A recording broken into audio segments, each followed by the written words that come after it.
आज पूरे देश और प्रदेश में बेरोजगारी सबसे बड़ी समस्या है।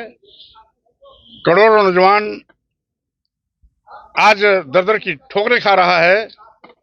सरकारी नौकरियां नदारद हैं, महंगाई आसमान पर है, आम लोगों का जीवन दूभर हो गया है। अनुसूचित जाति, अनुसूचित जनजाति, पिछड़े वर्गों का आरक्षण शून्य और निष्प्रभावी किया जा रहा है।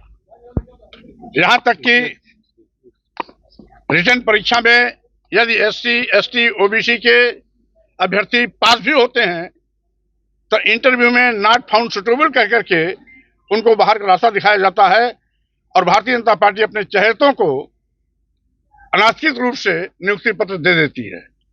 69,000 शिक्षकों की भर्ती में 18,000 चयनित अभ्यर्थियों को नियुक्ति पत्र न देना इसका जीता जागता एक नमूना है।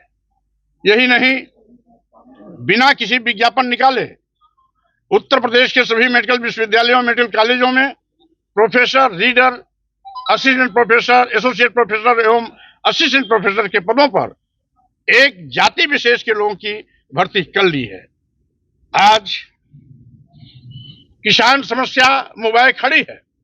3 साल से दिल्ली सीमा पर किसान आंदोलित हैं, लेकिन लाभकारी मूल्य देने का वादा करने के बावजूद भी ये किसान को न्यूनतम समर्थन मूल्य की घोषणा भी आज तक नहीं कर पाई।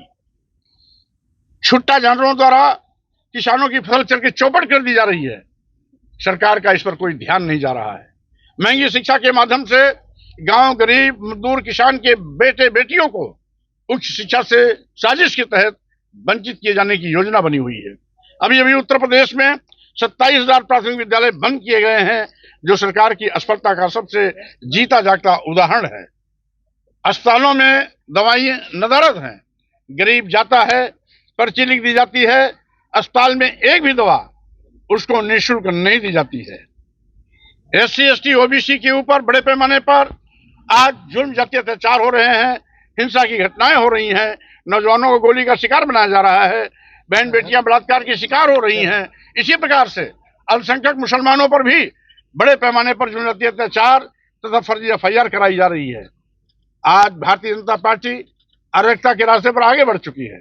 अभी बिहार में स्थित मां बोधि बुद्ध विहार पर जिस तरीके से हड़पने की साजिश चल रही है, अपने आप में ये बहुत ही दुखद है।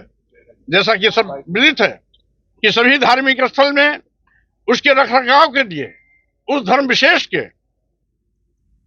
धर्माचार्यों को रखा जाता है या धर्मावलंबियों को रखा जाता है, लेकिन महाबोधि बुद्ध विहार एक ऐसा मिसाल है जिसमें जबरदस्ती उसकी कमेटी में ब्राह्मणों को भी रख दिया गया है।